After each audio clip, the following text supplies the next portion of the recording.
Oke guys, kita udah sampai nih di rumahnya Pak Heri nih. Kita lihat, dia jago banget guys dalam pelihara hewan-hewan ternak.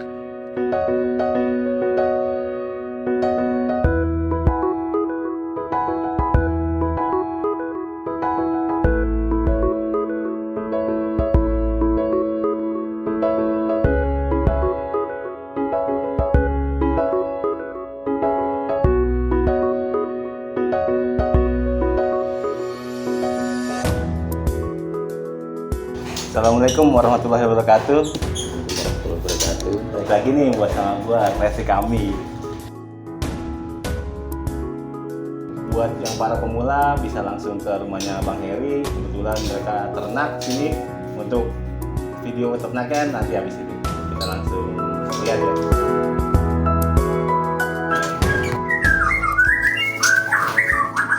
Ini indukan maskot ya, bisa dibilang maskot karena memang induk tertua udah gitu dan termahal ya. Blorok kalau kata orang sih burung panuan, harganya masih lumayan tinggi ya karena pemiliknya juga masih jarang. Kisaran angka berapa Bang? Ya mungkin kalau Mantap ya. 15.000 lebih lah, apalagi udah mapan banget usianya. Kita lagi coba supaya dia bisa cetak jackpot, kita inbreed sama anaknya tuh, betina anak tunggal. Mudah-mudahan sih langsung jackpot karena memang ini yang ditunggu-tunggu selama 7 tahun anaknya. Iya.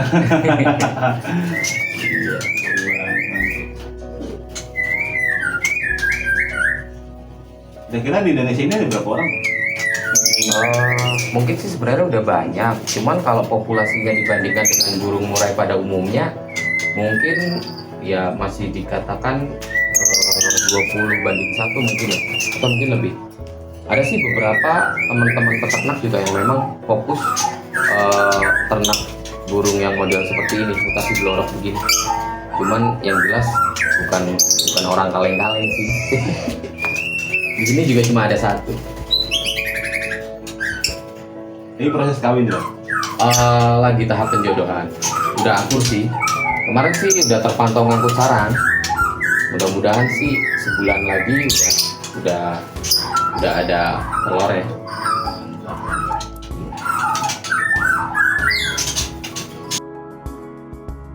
Nah kalau yang ini Bang, gimana? Ini salah satu induk tertua juga. Ini endemik Indonesia ya, ekor hitam. Jadi murai yang bener-bener asli Indonesia dari Nias ini. Ekor hitam, usianya sekitar 6 tahun ya, 6 tahun lebih. Ini kita poligami pertama juga. Jadi ini ada induknya lagi ngerem di sini. Lagi ngerem ya Pak Joko ya?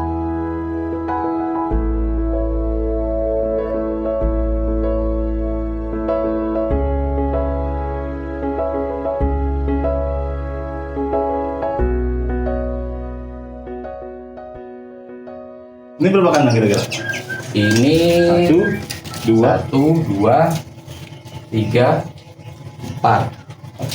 Jadi yang udah poligami 4 ini kan 1 jantan 4 betina, ada 2 kandang. Kandang yang pertama 1, 2, 3, 4. Ini kandang yang kedua 5, 6, 7, 8. Mudah-mudahan sih ini 3 bulan lagi udah goalsnya. goal. Iya. Soalnya karakter jantannya hampir mirip sama jantan yang di sebelah ini. Iya. Iya benar. Ya mudah-mudahan sih.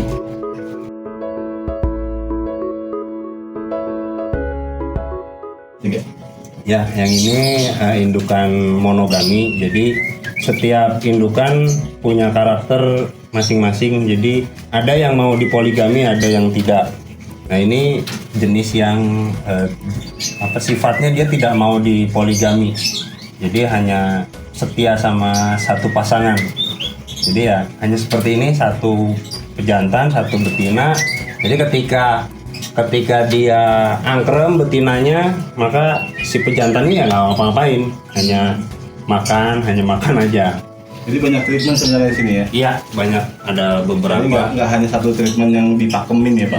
Enggak. Jadi ada yang poligami, ada yang monogami. Jadi untuk pejantan-pejantan kalau yang bisa dipoligami kita siapkan induk betinanya. Jadi dari kecil kita siapkan. Kemudian yang untuk monogami ya kita siapkan juga kandangnya supaya ya karena memang dia jenisnya nggak mau poligami sih ya udah sudah.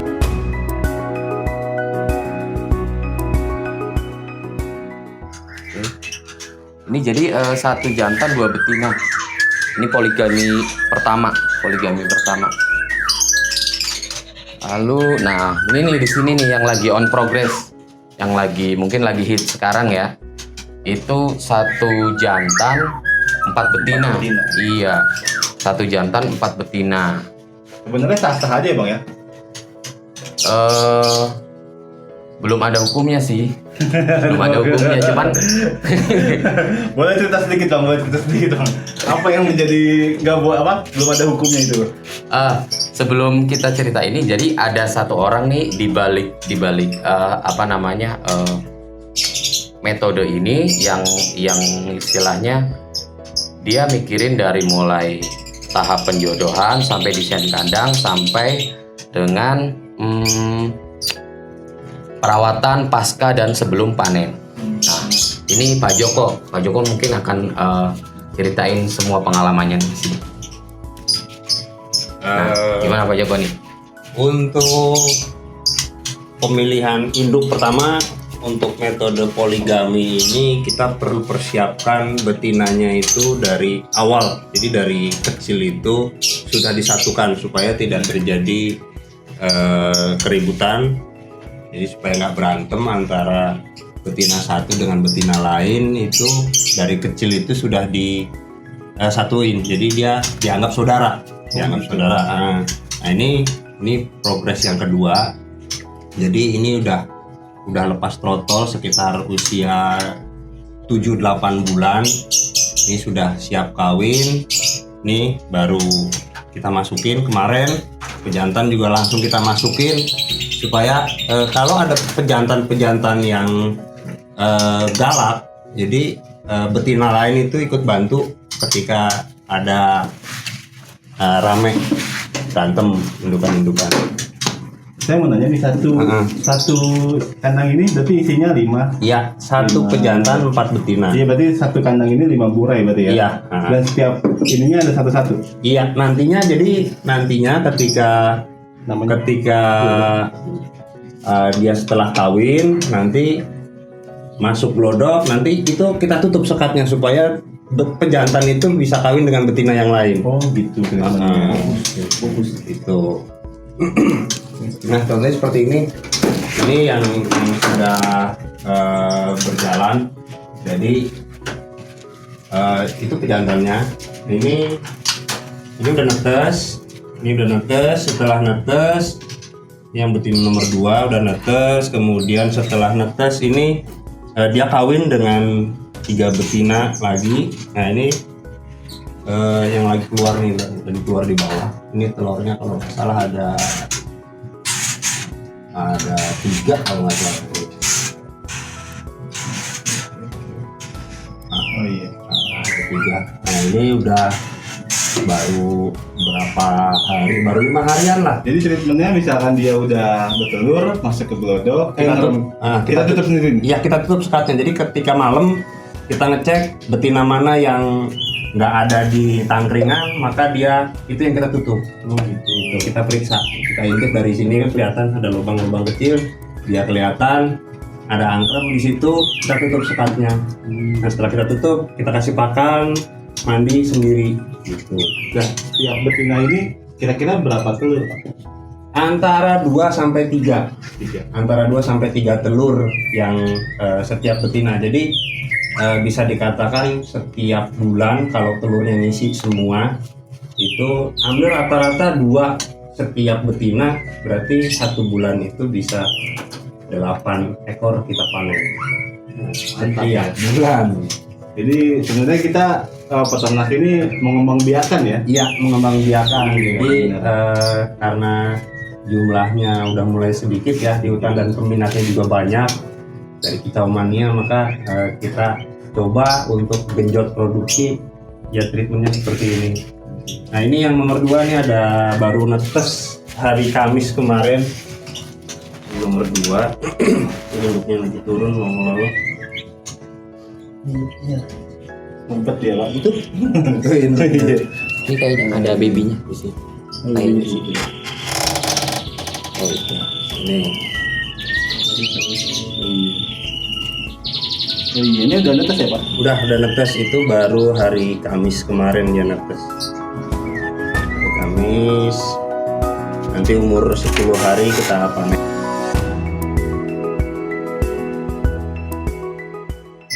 Bikin satu pejantan 4 betina ya karena masa-masa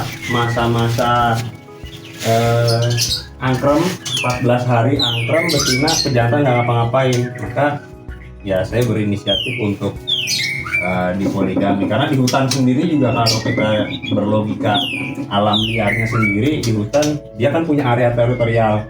Iya. Nah makanya dia sangat memungkinkan untuk beda betina. Hanya saja kalau di hutan kan jaraknya jauh mungkin, sedangkan kita dipindah dari alam hutan ke perumahan ya maka dipersiapkan tempatnya supaya antar betina tidak saling ribut.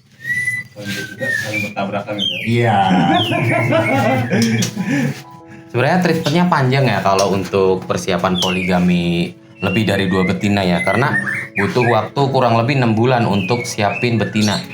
Karena apalagi kalau betinanya itu usianya udah di atas 3 bulan ketemunya misalnya, itu lebih lama lagi. Jadi baiknya memang kalau yang di sini yang dilakuin sama Pak Joko nih, beliau udah nyiapin sejak trotol. Jadi ketika udah ketahuan nih betina dikumpulin nih ada 4, dia satuin dalam satu kandang, satu sangkar supaya mereka udah akrab dari kecil seperti itu. Terlepas nanti salah satunya ada yang dominan karakternya, nanti ketika digabungin dengan jantan dia akan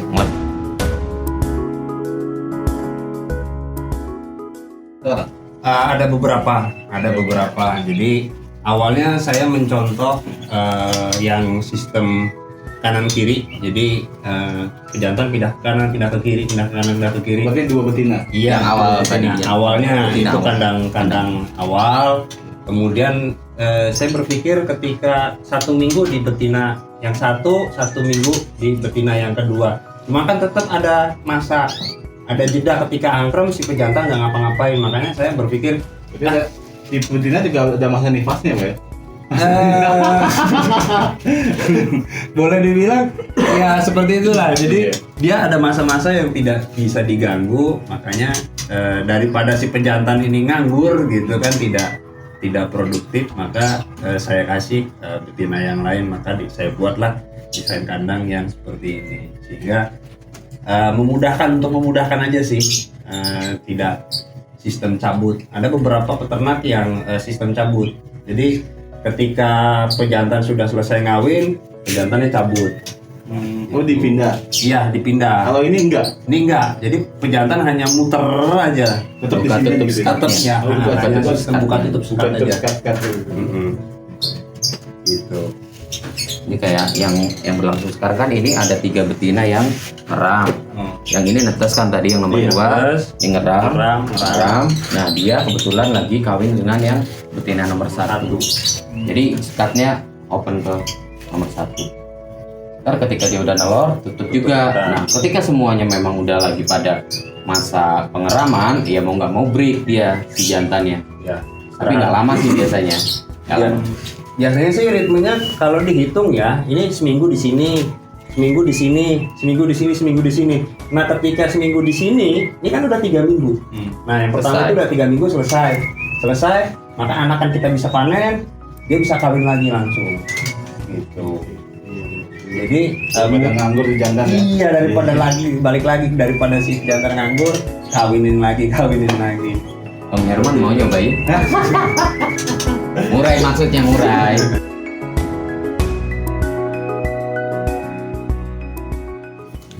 Untuk persiapan media sarang, ini kan baru kurang lebih baru 3 hari nih masuk. Iya.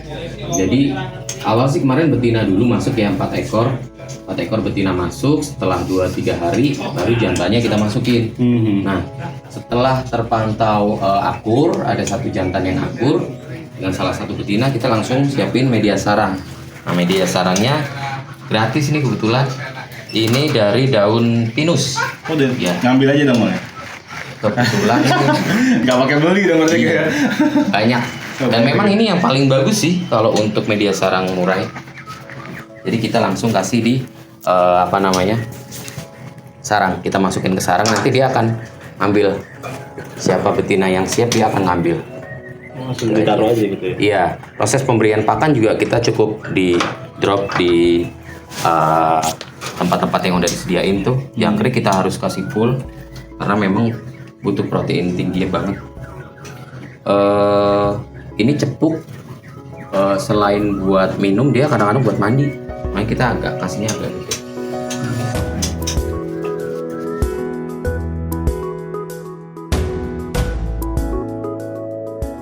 Ya ini jangkrik, ini wadah tempat pakan hidup ya, karena kan kalau untuk breeding itu wajib pakan hidup, diantaranya jangkrik sama ulet Hongkong. Nah, ulet Hongkong kita ada di sini. Ini ada yang begini. Ada satu lagi sebenarnya ulet kandang ya, cuman stoknya lagi habis. Karena memang konsumtif banget sih kalau untuk induk yang lagi breeding itu proteinnya harus tinggi.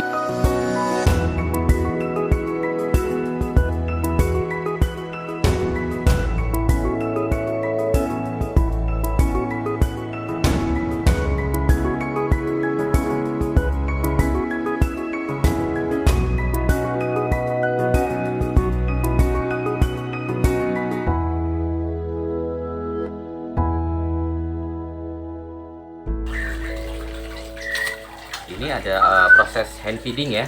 Jadi bahasa kita loloh ya.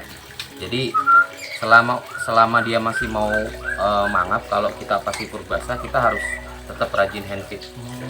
Iya, seperti itu proses hand feednya. Dari usia dia diangkat tuh, sehari bisa, kalau usia segini bisa 5-6 kali sehari.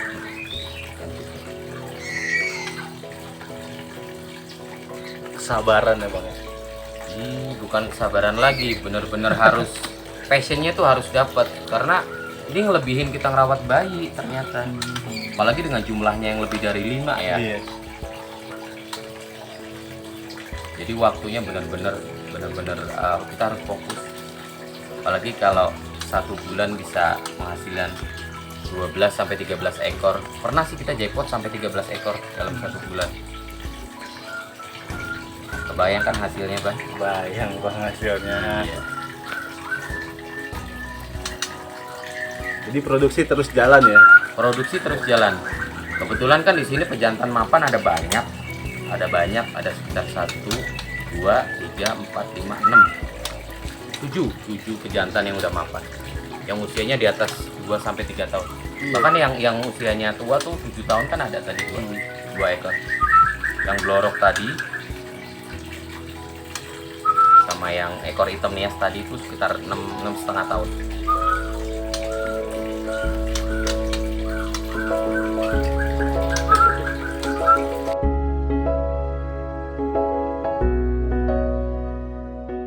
Untuk yang jelas sih musuh pertamanya itu adalah semut ya. Jadi seminggu sekali itu pasti kita semprot disinfektan ya. Artinya obat-obat serangga tuh. Jadi biasanya itu kan semut merambat lewat bawah sela-sela ataupun bawah-bawah karpet. Biasanya ada di sela-sela karpet. Nah, biasanya dia kan ngerumunin kotoran atau sisa makanan serangga-serangga yang lain tuh. Jadi kita mesti rajin buat Di bawah sini ya semprot. banyak. Ya? Iya betul. Itu sangat bahaya sekali kalau ada kerumunan semut di sini. Iya. Nah, di sini juga Apalagi untuk kandang ini ya, untuk kandang ternak besarnya itu ya kalau kotoran sih atau pasir itu umum ya, cuman jangan sampai kelihatan ada kerumunan semut aja kita langsung buru-buru semprot karena bahaya banget. Musuhnya mana ya? Iya, musuh banget itu semut. Sama tikus. Tikus. Iya, Wih. tikus itu hama paling menyeramkan ya. Hidup bisa gagal ngeram, gagal panen karena tikus. Jadi kita mesti benar-benar safety banget dari tikus. Itu seminggu kalau kita jebak tikus bisa dapat 5. Kayak panen burung ya. Tapi itu bahaya banget. Serius. Sama tikus. Selebihnya sih bisa diatasin.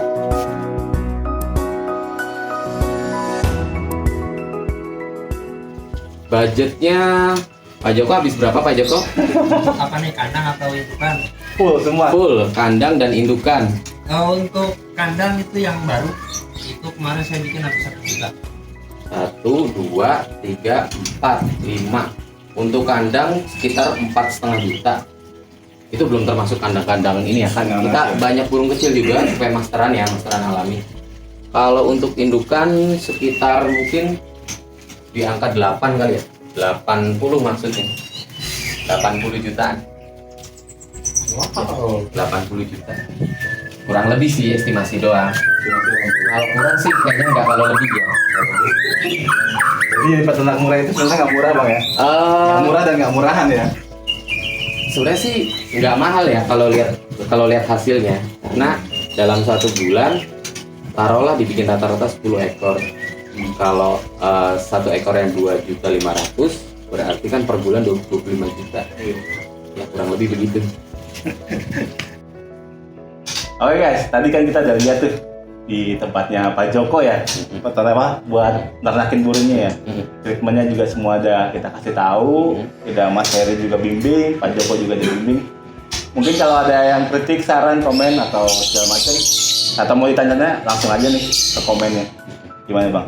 Boleh banget, boleh banget. Apalagi kalau misalnya langsung japri atau langsung ke sini nih. Jadi Oke, kalau benar. buat temen-temen yang kepengen terjun langsung belajar untuk breeding ya, bisa datang. Atau buat teman-teman pemula yang kepengen punya anakan murai dengan kualitas yang ya Bagus ya bang. ya lumayan lah, standar bagus sih. Iya, sadar. Ilmunya nggak pelit loh, Bang Heri Iya. ilmunya nggak pelit loh. Jadi nanti semuanya teman-teman kalau mau nanya apapun, selama kita bisa jawab sesuai dengan pengalaman kita akan share.